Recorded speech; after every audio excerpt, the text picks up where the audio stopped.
Niax, comment ça va? Ça va super, merci à toi. Bon, merci, mais merci à toi, merci d'être là. Merci. T'as pas fait beaucoup d'interviews? Ouais. T'en as fait un peu, pas beaucoup. Ouais, on en a donné, mais pas trop. Pas trop. Là, t'es là parce que tu sors un nouveau projet, un nouvel album. Ouais. Mais on va parler de cet album, bien sûr, mais je pense que c'est important quand même qu'on raconte un peu aussi ton histoire, ton parcours, dont t'as déjà parlé, bien sûr, dans tes projets précédents. Mais déjà, moi, la première chose que j'aimerais savoir, si tu veux bien, c'est, tu viens du 7-8, Oui. t'en parles de Mantes-la-Jolie. Qu'est-ce qui t'amène au rap, toi? Est-ce que c'est des groupes locaux? Évidemment, je pense à Express D, qui est un groupe mythique du rap français. Bien sûr. Est-ce que c'est les premiers gars que t'écoutes ou pas forcément? C'est quoi qui t'amène à cette musique-là? Oui, il y a déjà de l'Express G. Ouais. Il y a aussi d'autres artistes et groupes locaux de chez moi, de Mantes-la-Jolie. Ouais. Notamment VF Gang, Union HP, la Ouf Mafia des Mureaux aussi. Ok. Et, mais pas que. On a écouté aussi d'autres artistes tels que Kerry James, Mac Taylor, Rof. Le rap des années 2000, beaucoup. C'est ça. Ouais. C'est ça. Quel souvenir? Parce qu'en plus, sur l'album, vraiment, tu dis Mon esprit part en yuck. Donc, évidemment, je pense à Mon esprit part en couille d'Express D. Quel souvenir t'as de ce groupe-là? Parce que c'est quand même un groupe qui a surtout œuvré dans les années 90 et début 2000, même si la musique a continué, qu'ils ont sorti après des projets en solo. Mais est-ce que toi, t'as vraiment écouté ou c'était plus un groupe... parce que c'est pas forcément de ta génération, tu vois. Ouais, Mais est-ce que ça t'a quand même marqué? On a eu quand même... on a quand même écouté les sons d'Express D parce qu'ils viennent de chez nous. Mais ouais, comme Mon esprit part en couille, avec aussi Big Red. Ouais, il y avait Dealer pour survivre aussi. Exactement, exactement. Un grand classique qui a fait partie de la BO de la haine. Exactement. Aussi. Exactement. Ouais, bien sûr. Ouais. Toi, t'as fait un peu tes classes, c'est-à-dire que t'as écouté les albums des années 90 ou pas trop quand t'as commencé à écouter du rap? Parce que toi, quand tu rappes, justement, je trouve qu'il y a un côté, t'es dans ton époque, mais tu peux aussi rappeler parfois dans tes flows, dans tes structures de rimes, des rappeurs des années 2000 et 90. Ouais. Donc, est-ce que t'as beaucoup écouté ça quand même? Ouais, c'est ça, j'ai baigné dedans. Ok. J'ai baigné dedans et on va dire que je suis la petite touche 2.0, tu vois, avec cette moralité du rap à l'ancienne. De l'époque, ouais. T'as cité Rof, il y avait ce morceau Destination Testament, qui était aussi forcément un peu une ref, un morceau classique bien sûr. De Rof, bien sûr. C'est un rappeur. Dans quelle mesure c'est un rappeur qui t'a marqué, Rof? Est-ce qu'il y a des albums, des morceaux comme ça qui t'ont marqué plus que ça? Ouais, Rof, La fierté des nôtres. Incroyable. La fierté. Pour moi, c'est mon préféré aussi. Bien sûr. Ouais. Après, il y en a eu d'autres oui, incroyables. Ouais. Mais La fierté des nôtres a été celui qui m'a vraiment mis une baffe et que j'ai écouté, réécouté. Ok. Il avait aussi, moi je trouve sur cet album-là dont tu cites, il y avait un côté trop fort parce que tu sais, il avait aussi un côté presque, c'était un rappeur français, 94 à fond, mais il avait un côté Quinry dans les prods, tu vois. Il avait ramené même des producteurs Quinry. Est-ce que toi, le rap américain, parce que tu cites Many Men de 50, mais est-ce que c'est aussi, t'as écouté le rap américain ou pas trop? En vrai, j'ai écouté, mais je suis pas un grand connaisseur du rap game américain, mais j'en ai quand même écouté. J'ai écouté Young Jay-Z à l'époque, Fabulous, etc. Mais pas... C'est le rap français surtout. Ouais. C'était à l'époque la Dirty South aussi, j'ai écouté un petit peu, mais pas à fond. Donc loin de ce que tu fais aujourd'hui en fait. Ouais. Ça ressemble pas trop à ce que toi tu fais aujourd'hui. Ok. En se renseignant sur toi, on apprend que tu as rappé avec Tunisiano à 10 ans. Ouais. C'est quoi cette histoire? Et comment ça se fait que tu rappais aussitôt déjà? 10 ans, c'est pas la bonne rêve, c'était, je crois, j'avais 11 ans, 12 ans. Mais ouais, c'était lors d'un concert de quartier et les grands de chez moi s'occupaient, faisaient partie de l'organisation. Et comme ils savaient que je chantais, donc ils en ont profité pour me faire rentrer dans les loges et que je puisse performer aux côtés de Tunisiano devant une caméra. Ok. Et comment ça se fait que tu rappais déjà à 11 ans? T'as commencé à rapper quand? Ouais, c'était à cette période-là. Direct? Ouais. C'est rare quand même de commencer aussitôt. Qu'est-ce qui a fait que t'as eu, je sais pas, t'écrivais tes textes tout seul? Est-ce que c'était des grands qui te les écrivaient ou directement t'étais... Non, on m'a jamais écrit. On m'a jamais écrit mes textes. Moi, je m'écris mes textes depuis même tout petit. Ouais. Après, même c'était des petits bouts de phrases qui ne voulaient rien dire, mais ouais. T'as rappé quoi? Je me souviens de ce que tu rappais avec Tunisiano? Ce que tu disais à cette époque-là? C'était du rap qui ressemblait à celui de Medine. Tu vois, c'était vraiment le rap revendicateur, etc. Et j'ai pas le texte exact, mais ouais, je m'en souviens approximativement. Ok. Et je crois que c'est à 14 ans que tu sors Au cœur du terre-terre, qui est ton premier titre, en fait, que tu sors vraiment. Clippé, ouais. Clippé. Est-ce qu'à ce moment-là, tu prends le rap au sérieux? Parce qu'à 14 ans, pour moi, on prend pas grand-chose au sérieux à l'époque, tu vois. Enfin, moi, je joue au foot, mais voilà, comme ça. Toi, tu rappes. Est-ce qu'à ce moment-là, tu rappes comme on joue au foot, ou est-ce que tu es déjà en mode, je veux être rappeur? En vrai, il y a un peu des deux. Il y a un peu des deux. Je me disais, je vais rapper, qu'il y a possibilité de faire quelque chose, surtout après ce son-là, Au cœur du terre-terre, qui a fait 1 million de vues. Exactement, à cette époque-là, qui avait déjà fait 1 million de vues et qui a eu un réel engouement local. Ouais. Et puis voilà, je me disais qu'il y a possibilité, mais j'avais pas la faille pour péter ou autre. Je savais pas comment ça se passait. Je n'étais pas entouré, ni j'ai pas les compétences ni les connaissances. Mais oui. Toujours envie de faire mon nom et de faire quelque chose avec la musique, bien sûr. T'as 15 ans, 14-15 ans, t'as un premier morceau qui marche, qui a un succès. Est-ce que c'est, on le sait, on pourra en parler après, c'est qu'il y a eu aussi, toi, t'as eu des soucis avec la justice, etc. T'en as parlé dans ta musique. Est-ce que c'est ça qui t'a ralenti et qui a fait que pendant quelques années, on t'a moins entendu? Il y a de ça, mais il y a aussi le fait que j'étais un petit peu dispersé. Il y avait on privilégiait autre chose que la musique. Ouais. Donc la vie de dehors empiétait un petit peu sur, entre guillemets, ma carrière. À quel moment, du coup, c'est la vie de dehors dont tu parles, elle a pris de l'importance comme ça? Parce que, est-ce que c'est, voilà, dès le plus jeune âge, comment c'est arrivé, comment ça a pris cette place-là, qui a fait que, du coup, t'as pas pu développer ta carrière quand t'étais aussi jeune? Comme je t'ai dit, on n'était pas entouré. Ouais. Et puis, on se laissait aller par la vie de dehors. Et on réalisait pas le talent qu'on avait. Ouais. Donc, voilà. Mais on aurait pu en faire ça à plein temps.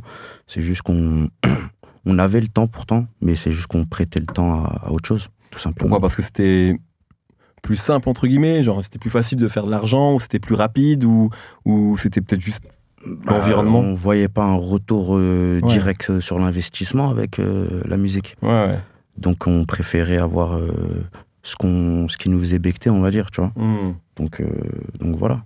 Quand toi t'étais là-dedans à l'époque, est-ce que tu te disais qu'il fallait pas faire ça, ou t'avais pas forcément encore ce recul à l'époque, c'était juste ta vie, c'était un moyen de s'en sortir? Dieu merci, j'ai toujours été conscient de ce que je faisais, et j'ai toujours assumé ce que je faisais très tôt. Donc j'étais conscient de ce que je faisais, des risques que j'encourais. Et puis malheureusement, on savait, mais on faisait quand même. Tu vois. Après, Dieu merci, la vie nous a montré que voilà, quoi. Est-ce que tu as des regrets sur ça? Ou tu dis que ça fait partie de ton parcours et de ta Exactement. vie? Ouais, je dirais ça. Ça fait partie de mon parcours, c'est comme ça, c'est ainsi va la vie. Quand toi, tu as été incarcéré, est-ce que le rap était encore dans ta vie à ce moment-là? Ou pas du tout? C'est-à-dire, est-ce que tu grattais? Est-ce que tu écrivais? Est-ce que peut-être même tu rappais? Ou pas du tout? Si. J'ai toujours un petit peu quand même rappé depuis tout petit. Il n'y avait pas une pause énorme, on va dire. Mais même avant et pendant mon incarcération, il y avait toujours ce petit côté où faut que je revienne, faut que j'envoie du lourd, je prépare un projet, que je clique, t'avais ça en tête quand même. Ouais, bien sûr. Est-ce que tu penses, je le souhaite à personne, mais que tu aurais été aussi fort si tu n'avais pas été en prison? Seul Dieu le sait. Moi, perso, je sais pas. T'as pas d'avis là-dessus? Mais je sais que j'aurais un réel impact. Après, faire de la prison ou autre ne va pas faire que, en gros, c'est pas parce que j'ai fait de la prison que je vais percer dans... Non, mais ça, je pense que forcément, t'as raconté des choses après qu'on sûrement peut-être parlé aussi aux gens, parce que dans ce que t'as raconté, il y a forcément... Enfin, ton parcours est pas celui de n'importe quel rappeur. C'est ça que je veux dire. Aussi, mais j'ai aussi une autre manière de retranscrire, d'expliquer la rue. Mais comme la prison a fait partie de mon passé, de ma vie, je me devais d'en parler, mais si ça ne faisait pas partie de ma vie, j'aurais parlé de la rue autrement, et même de la prison, j'en aurais peut-être aussi parlé. Ouais, parce qu'il y avait des gens... Mais sans avoir dit j'ai fait de la tôle, inventé une vie. Quoi. Bien sûr. Même en plus, dans ta musique, t'es pas à dire ça, je trouve. Enfin, on sait que t'en as fait, mais t'es pas en train de parler... dans tous tes morceaux du fait que tu as fait de la prison. C'est pas du tout, c'est même pas le thème principal de ta musique, je trouve, en vrai. C'est ça, exactement. Quand tu sors, tu signes chez Bill Caprod en 2020. Comment ça se passe, ça? Parce qu'en fait, donc, est-ce qu'à ce moment-là, tu dis que tout ça, c'est derrière toi, cette vie-là? Tu dis, maintenant, je suis je suis rappeur professionnel. Comment se passe ce moment-là? Je sors de maison d'arrêt d'une longue peine. Ouais. Donc, je peux pas me considérer artiste tout de suite. Je suis quelqu'un qui est libérable, qui sort de prison, qui cherche à, entre guillemets, se réinsérer. Ouais. Et lorsque j'ai vu Ryan, et au fur et à mesure des rendez-vous, c'est là où j'ai plus pris en compte et conscience de ce que je vais devenir et ce qu'on va devoir faire. Ok. Et là, du coup, qu'est-ce qui se passe dans ta tête? Tu dis, il faut que je prépare un projet, parce qu'il y a une série de freestyle en 2020. Ouais. Comment ça se passe? Comment t'enclenches un peu la machine à ce moment-là? C'est en équipe. On avait une vision. Ça va, on se complète bien. On avait la même, entre guillemets, la même DA. Donc voilà, on a mis entre guillemets storytelling de ma vie. Ouais. Et on a envoyé. Est-ce que, tu vois, sur la partie storytelling, parce que tu vois, notamment sur Comparution immédiate, il y a des dialogues, etc. Ah. Est-ce que vous êtes inspiré soit d'albums storytelling ou même de films? Oui, bien sûr. Ouais. Bien sûr. La musique, c'est aussi imagé. Donc, faut ajouter du contenu à ces images, et dont des références de films, d'autres le font avec des mangas ou autres. Ouais. Donc, on s'en sert. C'est quoi les films qui t'ont marqué, qui t'ont influencé à ce moment-là? Hit. Ouais. Déjà, Hit, Les Affranchis, classiques, quoi. Les films de gangsters. Ouais, les classiques. Après, pas que. Mais là, t'as cité deux films de gangsters. Ouais, après, moi, j'étais un grand fan de La Vérité si je mens. Ah ouais? 1, 2 et 3. Ok. Ouais. Même le 3? Ouais, le 3, même si c'est pas... Il est moins bien quand même. Il est moins bien que le 1, 2, mais bon, le 3 quand même, il est bien. Ok. On est passé des Affranchis à La Vérité si je mens. Comme quoi, tu vois. C'est bien. Au moins, t'es honnête. Ouais, tu vois, t'es honnête. C'est quoi pour toi le meilleur film de gangster? Ton préféré, en tout cas, à toi? Je dirais Les Affranchis. Les Affranchis. Ouais. Ok. Ouais. Ah, mais mythique. Ouais, bien sûr. De Niro ou Pacino? C'est serré, mais De Niro. Ok, pourquoi? Plus de films parce qu'on retient un peu Al Pacino par rapport à Scarface. Or que De Niro, on le retient sur plusieurs films. Est-ce que t'as vu Le Parrain ou pas? Oui. Il y a Pacino quand même. Enfin, oui, Le Parrain, très jeune, bien sûr, aussi. Mais généralement... Non, mais Scarface, c'est le film qui est le plus cité. Est-ce que t'as vu L'Impasse? Oui, bien sûr. Incroyable. Bien sûr. Wow. Mais je crois que tu le cites. Carlito Brigante. Merci. Parce que moi, je préfère L'Impasse à Scarface. Aussi. J'aime les deux, mais je préfère, tu vois, Carlito, c'est incroyable. Et il y a même des gens qui pensent que, tu vois, Carlito, c'est Scarface, enfin, c'est Tony s'il n'était pas allé en prison, tu vois. Okay. S'il n'était pas mort, plutôt, s'il était allé en prison, avec la rédemption, etc. Tu vois. Il y a des gens qui se disent ça, tu vois, voilà. Justement, tu vois, sur ce côté rédemption, tu t'en parles des fois dans ta musique. Est-ce que toi, tu crois en la rédemption, justement? Bien sûr. Ouais. Bien sûr. Sinon le monde n'avancerait pas et le mot réinsertion n'existerait pas. Donc, ouais, moi, j'y crois, bien sûr. Est-ce que toi, tu as l'impression d'être un homme différent aujourd'hui que celui que tu étais il y a 10 ou 15 ans? Il y a des choses qu'on fait que tu as évolué ou pas tant que ça? J'ai évolué, bien sûr, mais il y a toujours cette petite base, le naturel qui est toujours là et qui évolue en même temps. Ouais. Tu vois, il peut évoluer tout en restant sans que je me dénature, on va dire. Voilà. Justement, dans Hit, tu sais, t'as le fameux face-à-face entre De Niro et Pacino, et à un moment, il y a Pacino qui dit « Est-ce que t'as pas envie d'avoir une vie normale ?» à De Niro. Et est-ce que toi, parce que avant, en tout cas, t'avais pas une vie normale, tu vois, est-ce qu'aujourd'hui, t'aspires à ça? Est-ce que tu penses que c'est possible d'avoir une vie normale, entre guillemets, quand on est artiste? Ouais, si on s'en donne les moyens, bien sûr. Ouais. Bien sûr. Est-ce que t'es confronté aujourd'hui dans la musique... Enfin, est-ce que tu trouves que c'est un milieu qui est plus chill? Enfin, j'imagine que oui, mais plus tranquille qu'avant. Ou est-ce que tu retrouves aussi des choses que tu pouvais voir avant? Je sais pas, des histoires de trahison. Parce que dans ta musique, tu parles beaucoup, tu sais, même des problèmes de confiance que tu peux avoir, etc., envers les gens. On peut se dire que tu parles de ta vie d'avant, mais ça pourrait aussi être ce que tu vois aujourd'hui, peut-être. Est-ce que c'est un milieu qui te semble dangereux aussi? La musique? Ouais. Oui. Ouais. C'est un milieu dangereux. Après, c'est comme le milieu du football aussi. Quand le monde à l'arrière du football, il est aussi dangereux. La musique, le cinéma, faut juste faire attention. Mais ouais. Dans quelle mesure, toi, justement, là, aujourd'hui, t'es entouré par rapport au début de ta carrière? Ouais. Dans quelle mesure ça, c'est important pour un artiste? Bah, comment dirais-je, ça te professionnalise. Et puis même, on peut pas tout faire tout seul. Et quand tu fais confiance à une équipe et qui derrière fait le boulot derrière, t'es soulagé. Et puis tu restes plus concentré à tes tâches, quoi. Tu disais juste avant que même si t'avais pas fait de prison, t'aurais raconté la rue quand même, enfin d'où tu viens. Et c'est vrai qu'on peut dire ça. J'aime pas dire ça. Il y a le rap de rue, etc. Parce que je trouve que c'est mettre des clichés sur des choses et tu peux faire. Mais évidemment, tu peux faire plein d'autres choses que ça. Mais en tout cas, on va dire que. Et j'ai fait dans l'album. Et on va en parler, bien sûr. Mais c'est vrai que souvent, tu sais, on va dire qu'on va pouvoir te catégoriser dans ce. Ouais. Les gens qui vont rapper, comme des DAUZI, par exemple, avec qui t'as feat, etc. Et j'en parle parce que je trouve que tu vois, ces dernières années, notamment dans les médias rap, il y a un peu eu ce truc-là de. Peut-être que ce rap-là, il est moins mis en avant par les médias. Ouais. On a peut-être un peu le sentiment que les médias parlaient d'autres artistes plutôt que, on va dire, de vous, même si je vous mets pas tous dans le même panier, mais t'as vu ce que je veux dire. Est-ce que tu l'as senti, toi, au début de ta carrière, notamment peut-être encore aujourd'hui, que des artistes comme vous étaient peut-être moins mis en avant que d'autres? Ouais, bien sûr, bien sûr. Et je trouve que c'est malheureux, pour moi ou pour d'autres, tu vois, parce que le rap, je dirais, revendicateur et le rap de rue, c'est le rap populaire qui vient de la banlieue. Et c'est l'essence même du rap. Donc avoir un comportement tel quel, c'est être ingrat, je dirais, tu vois. Donc c'est malheureux, je dirais, pour le rap game. Est-ce que toi, tu t'es heurté à des trucs comme ça, où des gens, des médias ont pas parlé de toi, ont refait de parler de toi? Ouais. Je tairai leur nom, mais ils le savent. Et après, je suis optimiste, tranquille, avec le temps. Ouais, tu te plains pas, mais en tout cas, tu l'as ressenti. Ouais, bien sûr.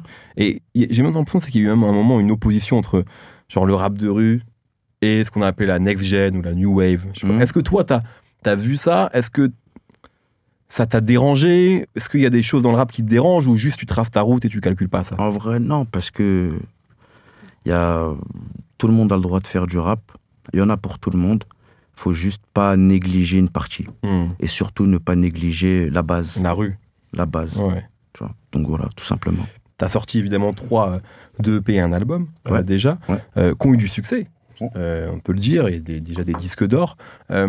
Mais effectivement, comme on vient de le dire, sans être trop présent dans les médias, en fait. Comment t'expliques un peu ça? C'est-à-dire que j'ai l'impression que dès le début, finalement, t'as trouvé ton public. Je pense pour ton public, il y a déjà des morceaux super classiques, et je pense qu'il y a une partie du public rap qui te connaît pas encore. Tu vois. Comment t'expliques un peu ce truc-là? Bah, c'est comme tu l'as expliqué juste avant, c'est certains médias qui évitent de parler d'artistes comme nous. Après, moi, en vrai, ça me va parce que moi, je suis fan de mon public. Et même, c'est à mon image. Je suis pas très réseaux sociaux, je me montre pas beaucoup. T'as pas envie d'être partout? Ouais. Ça me va très bien comme ça. T'as pas envie d'être une superstar? Non. Non? Non. Je veux juste tout casser, mais sans être le mec trop bling, trop truc. Non. Ok. C'est pas pour moi. Bon, t'es en Louis Vuitton quand même. Ouais, mais même avant le rap, c'était du LV, etc. J'adore ce genre de réponse. Mais... Oui, t'as pas attendu le rap pour avoir de l'argent ou pour... Déjà, déjà, bien sûr. Ça, est-ce que tu penses ça? Merci. J'en avais déjà parlé avec Sosomanes, enfin, pas qu'avec moi, il a souvent dit, mais lui, je pense que ça a été un avantage pour lui d'avoir déjà eu de l'argent avant, parce que du coup, quand il signe en maison disque, etc., et qu'on lui parlait de sommes... Il y a déjà cet esprit entrepreneurial. Exactement. Et puis, il n'était pas impressionné par les sommes qu'il voyait, c'est-à-dire qu'en fait, il avait déjà connu ça. Donc, c'est un avantage. La première question qu'on pose, qu'est-ce que t'as fait avec ton premier cachet, etc., c'est... Pour moi, personnellement, sans prétention, c'était un montant comme un autre, et qui, voilà, je le voyais pas comme quelque chose qui va changer ma vie, mais quelque chose qui va contribuer à développer peut-être un projet ou autre, tu vois. Est-ce que tu as d'autres projets, toi, à côté de la musique, justement, ou non, pour l'instant, c'est full musique? Non, je fais d'autres choses. C'est pour ça aussi que je suis pas très présent. Mais quand je suis présent, on vient, on casse tout. Mais oui, j'ai d'autres projets à côté. Tu veux pas dire quoi? Pas tout, mais en tout cas, c'est dans le monde de l'entrepreneuriat. Ok. Effectivement, sur l'album, tu fais pas... C'est un album différent de ce que tu as fait avant. Et il y a aussi, je trouve, je pense, la volonté, tu me diras si je me trompe, aussi de toucher plus de monde, j'ai l'impression. Il y a des morceaux comme celui avec NASA, celui avec PLK, qui sont un peu plus ouverts, peut-être, que ce que... C'est pas nouveau non plus, t'avais des choses comme ça, même le morceau Rihanna, aussi. Et tu sais, ça, je trouve que quand on fait ça, ça peut être à double tranchant pour une partie du public. Tu dis, je suis fan de mon public. Il peut y avoir des gens qui vont te dire, ah ouais, mais il veut toucher d'autres gens, etc. Est-ce que tu as conscience de ces potentiels retours qui peuvent exister? Oui, mais après, faut accepter. On est en constante évolution. On cherche à évoluer constamment. Donc, faut accepter. Après, je trouve que je ne me suis pas dénaturé dans mon album pour les puristes de Niax. Il y a ce qu'il faut. Et après, je cherche aussi à m'élargir, élargir mon public, montrer ma polyvalence. Donc, il en faut aussi pour tout le monde, tels que des sons avec NASA, PLK, même Leto aussi. Ouais, mais il est plus rap, je trouve, le morceau avec Leto quand même. Est-ce que le morceau avec NASA, justement, parce que pour moi c'était nouveau de te voir là-dedans, est-ce que c'était facile à faire ou c'était un challenge pour toi justement d'aller sur un nouveau terrain comme ça? Non, je dirais pas un challenge parce que je me suis déjà entraîné à ces exercices-là auparavant. Okay. Mais c'était plutôt le feat avec NASA, c'était ça le challenge d'honorer le feat, quoi. Ok, c'est quelqu'un que t'écoutes déjà. Enfin, est-ce que toi, en tant que Niax, t'écoutes aussi NASA, Que Black, ces morceaux-là aussi beaucoup plus dansants, tu vois, festifs que ce que toi tu fais tous les jours? Oui, bien sûr, bien sûr. Ouais, donc parce que ça aussi, des fois, les artistes, le public se dit, mais pourquoi il a fait ça? En fait, juste des fois, l'artiste, il est fan de ça, en fait. Tu peux être fan de choses. Ouais, j'ai fait ça aussi parce que NASA, je le connais avant la musique. Ok. Il n'avait pas encore vu la lumière dans la musique. Moi non plus. Bien avant, on était tout jeunes. Okay. J'étais souvent sur Creil. Okay. Donc, on s'est déjà vus, on s'est déjà posé ensemble, on a déjà rigolé ensemble, etc. Donc, lorsque je l'ai vu, lui et Que Black passer à la télé dans leur début, donc j'ai prêté attention, j'ai écouté, j'ai regardé ce qu'ils faisaient, et j'ai vu même l'évolution. Donc, je suis fier d'eux, c'est la famille. Sur l'album, il y a un feat avec Niro. Ouais. Et qui est un rappeur très important dans le rap français, voilà. Comment c'était de rapper avec lui? Parce qu'en plus, on sait que Niro en feat, souvent il y a ce truc-là, c'est Niro en feat, il vient pour abattre. Comment c'était de rapper avec lui? Bah déjà, c'était un honneur. Niro, c'est un artiste qu'on a écouté, qu'on respecte beaucoup. Et lorsqu'il est venu en studio et on a fait le son, qu'il a découpé ça, donc c'est que du bonheur, c'est que du plaisir. Quelqu'un que t'as beaucoup écouté? Ouais, bien sûr, bien sûr. Ok. Même moi, je me suis dit, en fait, en reprenant un peu ta carrière, finalement, si on prend les 3 premiers projets comme une trilogie, ça pouvait aussi faire penser à Niro, tu sais, paraplégique, rééducation, etc. Est-ce que Miraculé, est-ce que ça a été une inspiration quelque part ou sans plus? Non, mais en tout cas, oui, Niro a fait partie aussi c'est une source d'inspiration, bien sûr. Des rappeurs que t'as écoutés. Fort. Il y a Mister You aussi.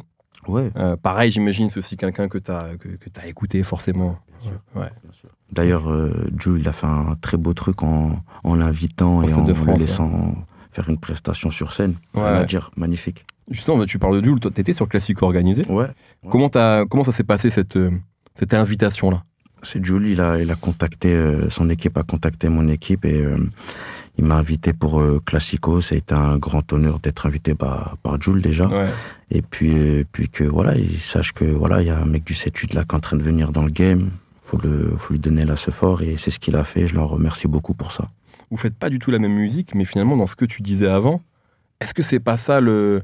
Tu vois, lui il casse tout, on le voit pas, il fait pas de story tous les jours, il poste pas tous les jours, il poste quand il a un album à vendre en gros. Mais il charbonne tous les jours. Exactement. C'est le travail qui parle. Exactement. Le mec qui charbonne, c'est le travail qui paye, c'est tout. Ouais. Il n'a pas besoin de trop de marketing, trop de m'as-tu vu, réseaux sociaux, etc. Non.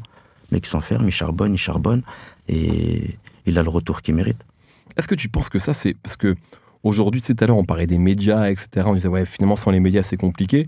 Et lui, en fait, bon, il est partagé par les médias, mais il n'en a pas vraiment besoin. Est-ce que tu penses qu'on peut encore avoir des artistes comme ça? En vrai, je pense, pour mon cas, après, je suis pas infaillible, mais je pense que c'est du cas par cas. Lui, Jules, si ça lui va bien, c'est parce qu'il est naturellement comme ça, je pense. Tu vois, PNL aussi. Il faut pas que ça soit forcément une stratégie qui n'est pas ta nature, quoi. Mais c'est du cas par cas, je pense. Il y a aussi des morceaux où tu parles aussi des femmes. Ouais. On parlait de Rihanna, Il y a Elle, aussi, le morceau Elle, où tu parles même d'une femme indépendante, en fait, mais très prisée. Comment ça devient ces morceaux-là aussi? Est-ce que c'est aussi la volonté peut-être de parler aussi à un public, même si des mecs peuvent écouter ça, évidemment, mais aussi à un public féminin? Est-ce qu'il y a aussi cette volonté-là? Ouais, quand je fais de la musique, je ne m'adresse pas qu'à des hommes. Mon public, il n'y a pas que des hommes, donc je me dois d'en donner pour tout le monde. Et elle en fait partie comme Rihanna. Et c'est pas les premiers, même sur les projets précédents, tu avais déjà quand même des choses où tu parlais aussi, des morceaux où tu parlais de la gente féminine. Enfin, c'est pas nouveau non plus, ouais. Oui, bien sûr. Est-ce que toi, tu as senti que dans ton public, justement, il y avait aussi de plus en plus peut-être de gens différents, de femmes, mais peut-être aussi même de gens qui viennent pas forcément de quartier. Enfin, est-ce que tu as senti que le public il commençait à s'élargir aussi? Ça fait beaucoup plaisir. Ça fait beaucoup plaisir et faut que les médias aussi jouent le jeu. Faut que les médias jouent le jeu pour éduquer les gens, quoi. Et ouais, c'est gratifiant quand t'es en concert et que tu vois qu'un mec qui vient de province, il vient, tu vois un autre mec de banlieue, tu vois, c'est vraiment multiculturel, etc. Ouais. C'est magnifique. Moi, j'ai l'impression que t'as tracé un peu ta route dans ton coin et avec des gens qui te ressemblent, tu vois. Exactement. Est-ce que t'as envie d'être un peu plus dans le rap game ou pas trop? Je pense que c'est cet album qui va faire, qui va parler. Moi, oui, sinon je continuerai pas le son. J'ai des objectifs. Ouais. Et ça aussi en fait partie de mes objectifs, d'être un gros nom dans ce rap game. Et je suis sur la bonne route. Dans ta musique, ça, pas que sur cet album, tu as souvent parlé du fait que tu avais beaucoup de soucis, du mal à dormir, des insomnies. Est-ce que maintenant tu dors mieux? Ça va. Donc ça va mieux quand même maintenant. Ça va. Qu'est-ce qui fait que ça va mieux? Est-ce que tu es plus apaisé maintenant dans ta vie, justement? Tu as peut-être moins de problèmes à gérer? Déjà, on apprend un peu à déléguer, mais on essaye de plus prendre soin de nous et d'arrêter de s'acharner sur cette course aux richesses. Ouais. C'est la première phrase de l'album, d'ailleurs. Tu dis, j'ai perdu... J'ai niqué le début de ma vie à courser des loaves. Exactement. Des loaves que j'ai vu partir. Exactement. Ouais. C'est un peu ça qui a résumé une partie de ta vie, c'est-à-dire vraiment courir après l'argent sans forcément prendre soin de toi. C'est ça, c'est ça, exactement. C'est quoi aujourd'hui ton rapport à l'argent, justement? Parce que tu parles d'argent, on sentait qu'avant c'était important et que t'en voulais plus. Ouais. On est des éternels insatisfaits, mais on n'est pas des affamés et on n'a pas l'argent dans le cœur. Mais on aime entreprendre, on aime faire de l'argent. Mais on n'a pas l'argent dans le cœur, c'est ça le principal. Est-ce qu'il y a est-ce qu'il y a un chiffre, tu te dis c'est bon, j'en ai assez, ou ça marche pas comme ça? Non, après, c'est faux, celui qui dit juste un million et après je m'arrête, etc. C'est faux, il va goûter au premier million, il va avoir des charges, il va avoir des trucs, donc il va en vouloir d'autres. C'est obligé. T'avais une phase où tu disais, je suis plus proche d'être millionnaire que grand-père. T'avais ça? Ouais. Est-ce que c'est toujours vrai? Est-ce qu'on peut pas être les deux? Tu peux être les deux un jour. Inch'Allah, bien sûr. Ouais, je te le souhaite. Bien sûr. Mais pour le moment, en tout cas, je suis plus proche d'être millionnaire. Ouais. Ok. Est-ce que la musique se suffit à elle-même quand on a des objectifs comme les tiens, quand on veut entreprendre, faire de l'argent? Est-ce qu'on peut en faire uniquement avec la musique? Selon toi? Si tu t'en donnes les moyens, ouais. Je pense que Jul, c'est le cas pour Jul. Il sort 4 albums par an aussi. Ouais, j'exagère. Il s'en est donné les moyens. Parce qu'il veut peut-être l'argent qui va avec ou autre. Mais oui, il faut juste s'en donner les moyens. Mais concernant quelqu'un qui veut beaucoup d'argent et qui par rapport à la musique, tu peux bien sûr. Et tu peux aussi faire de la musique et entreprendre à côté et faire de grandes choses. Comme par exemple le footballeur, je crois Flamini. Mathieu Flamini, ah ouais? Flamini qui a investi dans quelque chose et qui l'a fait. Ah oui, je crois que j'avais vu un truc comme ça. C'est ça. Ça, qui est devenu, qui a fait plus d'argent, je pense, que dans la musique. C'est possible, dans le foot, ouais. Voilà. Même si dans le foot, il y a beaucoup d'argent. Bien sûr, bien sûr. T'as rêvé d'être footballeur à un moment ou jamais? Non. Non, tu savais. J'étais éclaté. mais tu kiffais le foot, enfin, tu kiffes le foot ou même pas? T'en parles pas trop? J'ai des gens de ma famille qui sont dans le foot, qui sont recruteurs pour de grands clubs. Ok. Mais je suis pas un grand fan. Je laisse ça à la famille. Mais t'as pas trop de rêves d'ailleurs, même dans tes textes, c'est pas un truc dont tu parles. T'es pas, tu vois. Mais je connais des footballeurs, j'ai ma famille qui est vraiment dans le milieu du football. Mais moi, non. Oui, sans plus quoi. Ouais, voilà. Ok. On n'a pas parlé de ton écriture aussi. Et je trouve que t'as des tournures, t'as vraiment une manière d'écrire qui t'est propre. À un moment, tu dis, par exemple, il y a des phrases qui sont simples, mais qui, je trouve, qui sont impactantes quand tu dis, bien sûr qu'on est vrai, même avec du faux, tu vois. Je kiffe ce genre de phase, tu vois, ou même, il y avait une phase où tu dis, ils ont 30 ans, ils ont des petits, ils ont des grands, pardon, sinon ça n'a pas de sens. Ils ont 30 ans, ils ont des grands. Tu vois, cette écriture-là, je vais pas te demander d'où elle vient, parce que c'est un peu compliqué, je pense, à répondre, mais est-ce que tu as toujours eu ce truc-là, ce goût pour l'écriture? Tu vois, ce que tu dis, tu as quand même commencé à écrire à 10 ou 11 ans des textes de rap, même si j'imagine que c'était pas encore parfait. Ouais. Mais est-ce que tout petit, tu avais ce rapport-là à l'écriture, au français, enfin, tu vois, la langue? D'où ça te vient, ce truc-là? Bah, parce que j'aime bien... J'ai pas envie de m'exprimer, de paraître pour un con. Ça veut dire, lorsque j'écris et que je prends le micro, j'ai envie d'avoir un bon vocabulaire et que, dès le début, je me disais je veux pas parler qu'à mon entourage, je veux vraiment élargir mon public. Donc ça commence aussi par là. Tu vois, tu parles beaucoup de ta vie, ton parcours. Est-ce que tu es nostalgique parfois d'avant, de la jeunesse, ou pas du tout? Est-ce que c'est un truc que tu as, toi, ça, dans ta musique? Nostalgique, oui, de la jeunesse. Ouais. Bien sûr. Des choses simples, de l'insouciance, etc., quand on était jeune, bien sûr. Ouais. Mais je suis pas nostalgique de ma vie précédente, de ma vie passée. Ouais, ouais. Bien sûr, non. Jamais, ça n'a jamais... Tu vas pas être nostalgique de ta peine de prison. Ouais. Donc, non. Des fois, il y en a qui disent qu'en fait, ça leur a été presque bénéfique. Ça l'a été pour mon cas. Okay. Ça l'a été pour mon cas. En prison, tu sais, tu peux... Tout le monde n'en sort pas... comment dirais-je, détruit. Tu peux en sortir blessé, mais très fort aussi. Donc, c'est à toi de te prendre en main et de bien remplir tes journées de sorte à bien préparer ta sortie. Mais est-ce que tout est fait pour te détruire en prison? En tout cas, le système ne facilite pas le détenu. Ouais. Le système carcéral ne facilite pas le détenu et la réinsertion. Tu penses qu'il y a des choses à changer là-dedans? Ouais. Bien sûr. Et énormément de choses même. Ouais. Et il y a même, je crois que tu parles dans un interview même de la violence parfois des gardiens, etc. Ouais. C'est pas uniquement la violence entre les détenus, elle vient aussi parfois de l'institution en fait. Ouais. Bien sûr. Et c'est gravissime. Après, ça se plaint de l'état actuel de la France, etc., du taux de criminalité, etc. Mais le système fait rien pour faciliter la jeunesse et pour les aider à se réinsérer. Donc, à un moment, c'est aussi... le problème vient pas que de la jeunesse et des banlieues. Il vient aussi au-dessus. Mais il y a pas longtemps, il y a H22 qui était là, à ta place, et qui disait que quand il est sorti de prison, je crois qu'il avait 20 ans, si je dis pas de bêtises, qu'il avait ce côté-là, en fait, où il était déréglé. En fait, il savait pas trop, justement, comment tu peux te réinsérer. Tu vois, c'est compliqué, en fait, pour quelqu'un qui est super jeune, qui sort de prison. Je pense que tu es dans un monde un peu à part. Qu'est-ce que tu fais après, en fait, tu vois? Donc, toi, tu avais le rap. Lui aussi, il a eu le rap. Mais lui, il me dit, ça m'a un peu sauvé la vie, tu vois, d'avoir ce truc-là qui te permet, en fait, de faire autre chose, tu vois. Et que j'imagine que c'est pas évident dans d'autres cas, tu vois. T'as peut-être même toi, peut-être t'avais des gens qui étaient avec toi en prison et ça a été compliqué après pour eux de faire quelque chose quand ils en sont sortis, tu vois. Ouais. Comme d'autres ont su prendre conscience de leur peine et, comme tu as dit, ça leur a été, entre guillemets, un mal pour un bien. Et j'en connais qu'on ont très bien réussi. Ouais. T'as une phrase où tu dis je fais partie de cette génération qui voit pas ses enfants grandir en France. Ouais. Pourquoi? Parce qu'au vu de l'état de la France actuelle, ça ne me donne pas envie. Pourtant, je suis très fier d'être français. Hein. Je suis français, mais actuellement, le climat français ne me donne pas envie pour le moment en tout cas. Tu parles de quoi? Tu parles notamment de la montée... Parce qu'en plus, tu as une phrase sur l'extrême droite, sur Jean Messia, etc. C'est très clair là-dessus. Ouais. Ce qui est, je trouve, bien dans un moment où il y a plein de rappeurs qui le sont pas. Ouais.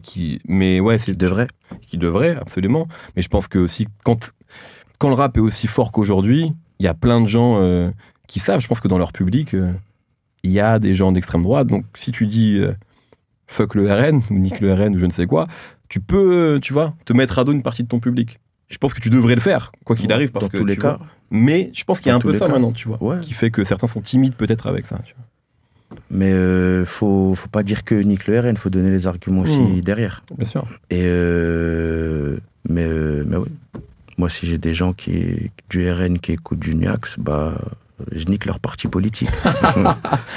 Que ce soit clair. Voilà, tout simplement. Ouais. Je sais pas comment tu peux être du RN et écouter Niax. Hein. Faudrait quand même être un peu déréglé là aussi. Ouais. Parce que ça me semble clair que t'es pas de leur côté, tu vois. Ouais. Tu vois. Mais bon, des fois, la vie, elle est... Ouais, c'est vrai. Elle est compliquée, il y a des choses qui sont paradoxales. Ouais. Ce projet va sortir. On a compris, je pense que c'est aussi un projet différent pour toi, un projet aussi où t'as envie peut-être de toucher plus de monde, tu vois, que dans le passé. Que dans le passé. C'est quoi un peu la suite pour toi? Est-ce qu'il y a une envie de faire des concerts, une tournée? J'ai déjà fait. Mais sur la suite, tu vois? Ouais. Bien sûr. Concerts, tournées, festivals et tout ce qui s'ensuit. Ouais. Mais ouais, c'est le but, bien sûr. Est-ce que c'est quoi élargir son public et évoluer, ça va de soi, bien sûr. C'est quoi ton objectif de salle ultime? Une salle où tu aimerais vraiment faire un concert? Stade de France. Bien sûr. Stade de France. Après, il faut s'en donner les moyens et on va charbonner pour. Et qui sait, peut-être dans quelques années, on se reverra pour la promo du Stade de France. J'en rêve. Je te le souhaite. Merci. Est-ce que tu penses que le Stade de France devrait se renommer Stade Zinedine Zidane un jour? Déjà, si c'est le coach de l'équipe de France, ça serait déjà un grand pas. T'es pour toi? Ça serait lui, ouais, fort. Okay. Alors, il mérite et il est légitime. Moi, je suis OK pour qu'on finisse la discussion sur Zidane, donc ça me va. Merci beaucoup, Niax. C'est moi qui te remercie. Avec plaisir.